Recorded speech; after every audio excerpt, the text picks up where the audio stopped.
सभी को नमस्कार। मैं दीपक गुप्ता आपका फिर से स्वागत करता हूँ हमारे यूट्यूब चैनल दीपक कॉमर्स अकेडमी पे। सो फ्रेंड्स, लास्ट क्लास में हमने आपको कराया था ट्रेडिंग अकाउंट। आज हम आपको ट्रेडिंग अकाउंट के साथ साथ पीएनएल और बैलेंस शीट तीनों कॉन्सेप्ट क्लियर करा देंगे और इसी के साथ ये हमारा चैप्टर ख़त्म हो जाएगा। किसी को क्वेरी होएगी तो वो मुझे कमेंट बॉक्स में मेंशन कर सकता है। अब आइए हम अपना सवाल देखते हैं। Question will be screens now. इसमें आप देख रहे हैं बहुत सारी चीज़ें दे रखी है, कैपिटल वगैरह बहुत सारी चीज़ें हैं, ठीक है ना क्वेश्चन में। बट हम स्टार्ट कैसे करेंगे? हम पहले अपने ट्रेडिंग अकाउंट का फॉर्मेट याद रखेंगे। सबसे पहले इसमें से हम ओपनिंग स्टॉक लेंगे। To opening stock. मैंने ये ओपनिंग पूरा नहीं लिखा है, आप पूरा लिखेंगे शॉर्ट फॉर्म के लिए। कितना है? 20,000। अब देखेंगे परचेजेस है क्या। हाँ जी है। कितनी है? 1,50,000। To purchases 1,50,000। अब क्या है? वेजेस है, power and fuel and factory and lighting है। तो हम देख लेंगे वेजेस, पावर, फ्यूल।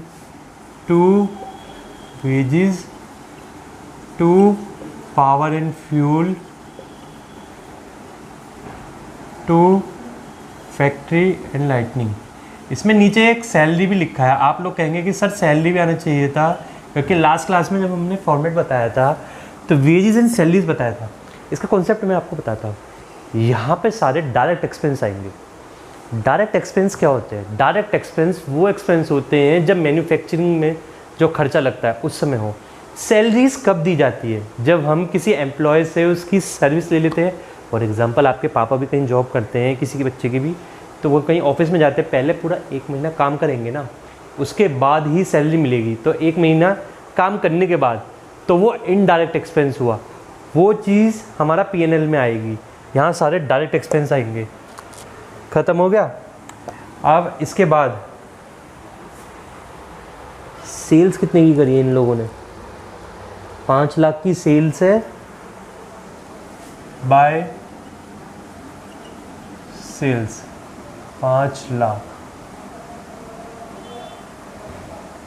ठीक है।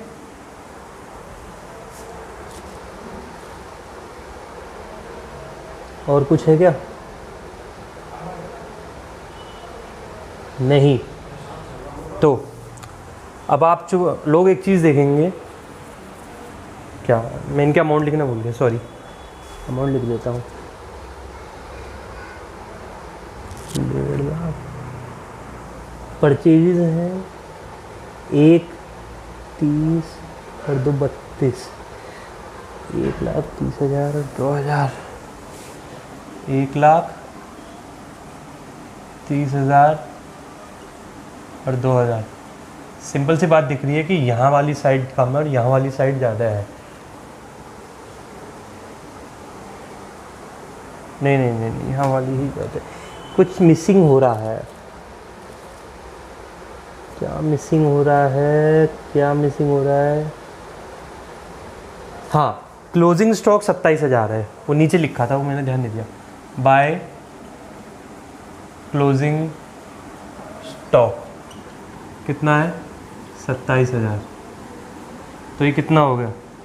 5,27,000। ये कितना हो गया? 5,27,000 to net, to gross profit, sorry net लिख रहा हूँ, my mistake. To gross profit carried down, ठीक है। अब ये कितना होगा? 1.5 और 2 20, 1,70, 2 लाख, 3 लाख। और ये कितना है? Factory and lighting. ये 2 लाख नहीं है, 20,000 है शायद। नहीं नहीं, ये 2,000 ही है, सॉरी 20,000 भी नहीं है, ये 2,000 है।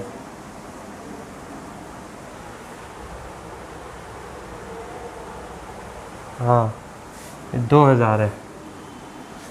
5,27,000 में से अगर हम 1.5 और ये 2 और 1, 1.5, 2 और 3 और 3,02,000 घटाएंगे तो हमारा आएगा 7 में से 2 गए 5, 3 0, ये 2 और 2, 2,25,000। 2,25,000 है हमारा ग्रॉस प्रॉफिट। इसका स्क्रीनशॉट ले लेंगे, इसे उतार लेंगे। अब यहीं पे ही मैं आपको P&L अकाउंट बताऊंगा, ठीक है। चलिए, जैसे जैसे करा रहा हूँ सीरीज वाइज पैटर्न को वैसे ही फॉलो करेंगे। अब 2,25,000 याद रखेंगे कि हमारा ग्रॉस प्रॉफिट था।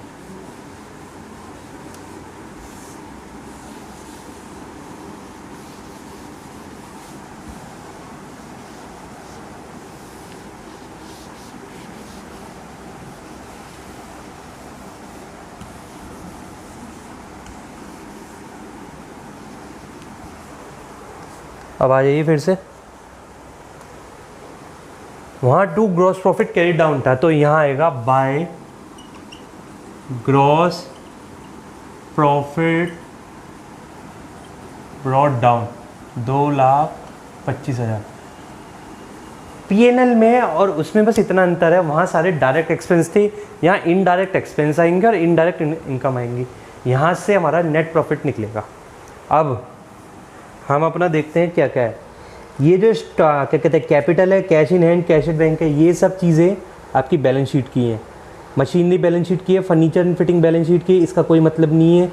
परचेजेस हो गया है, वेजेस हो गया है, टू सैलरीज आएगी और डिस्काउंट अलाउड, ये दोनों आएंगे।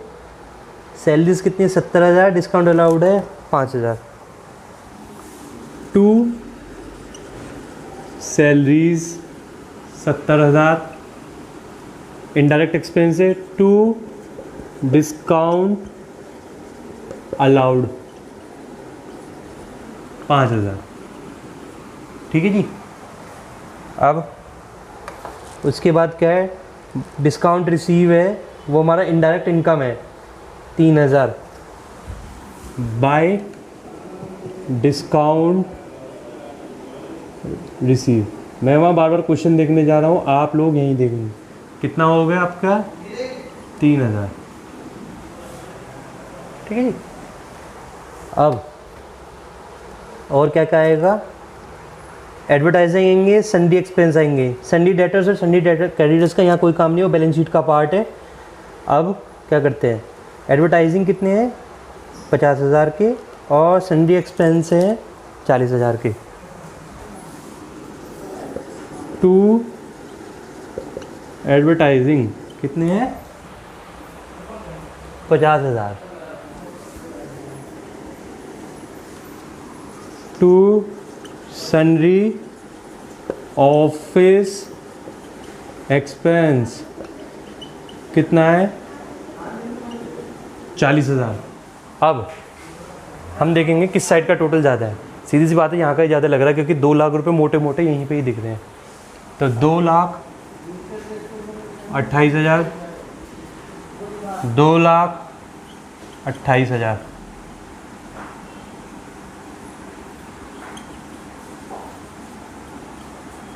यहाँ आएगा टू नेट प्रॉफिट।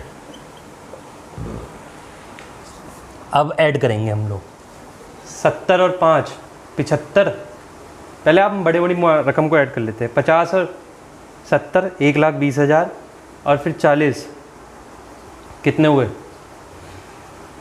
1,60,000 और 1,65,000। 2,28,000 में से 1,65 जाएंगे, क्या बचेंगे 8 में से 5 गए 3, 12 में से 6 गए 6, ये 2 1 बन गया तो 63,000। तो हमारा नेट प्रॉफिट कितना हुआ 63,000। एक बार इसे देख लेंगे, स्क्रीनशॉट ले लेंगे, वो मैंने कैलकुलेशन के लिए लिखा है।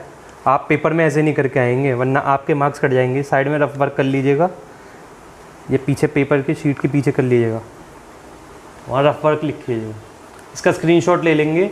और अब मैं बता रहा हूँ लास्ट हमारी बैलेंस शीट।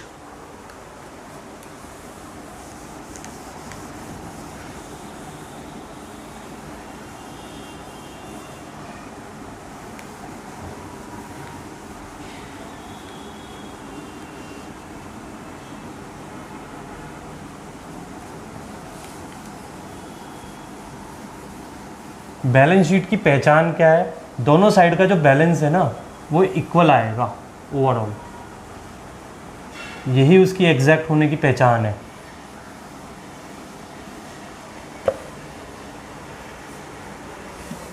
यहां तो आएंगी हमारी लायबिलिटीज,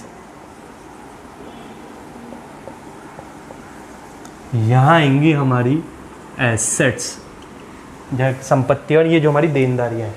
अब एसेट्स में क्या आएंगी, एसेट्स को भी दो पार्ट में बांटा गया है। कुछ लोग डायरेक्ट लिखते जाते हैं बट मैं पार्ट्स में बांटूंगा। जैसे करंट एसेट, तो इसमें क्या कहेगा, cash in hand, cash at bank, कुछ चीज़ें फिक्स होती हैं।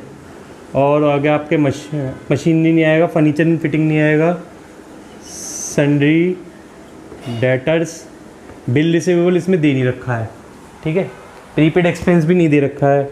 और क्या है, क्लोजिंग स्टॉक।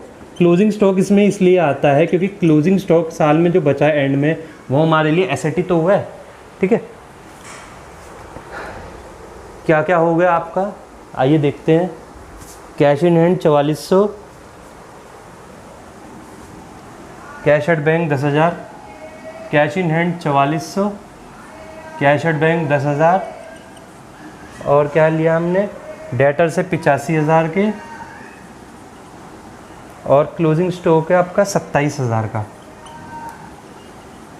तो ये कितना हो गया, 85 और 10 95 और 5 1 लाख, ठीक है, 1,22,000। एक सेकेंड हो जाए, इसे कर ही लेते हैं, थोड़ा सा है ना कन्फ्यूज़न हो जाए। 85 और 10 95, 95 और 5 1 लाख, ठीक है, और फिर 1,20,000, 1,22,000, 1,04 और 6 1,26,400 तो आ गई यहाँ से। देख लीजिएगा, एक बार चेक कर लीजिएगा कैलकुलेशन में अगर कोई मिस्टेक हो रही हो तो। और फिर आएंगी फिक्स्ड एसेट्स। फिक्स्ड में यहाँ पे दो ही चीज़ दे रखी है, मशीनरी और फर्नीचर एंड फिटिंग। मशीनरी कितने की है, फर्नीचर एंड फिटिंग मशीनरी है 13,600, और फिर कितनी है 60,000, 13,600 60,000। तो ये टोटल कितने हो गए, 73,600।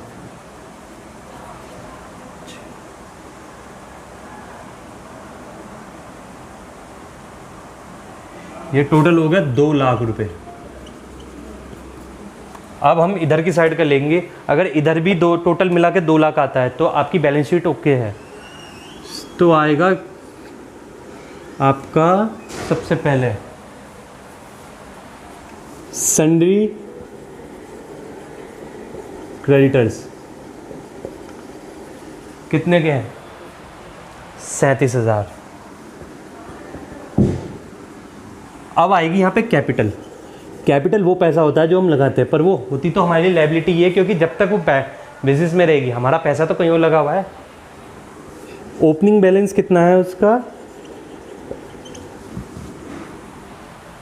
1 लाख।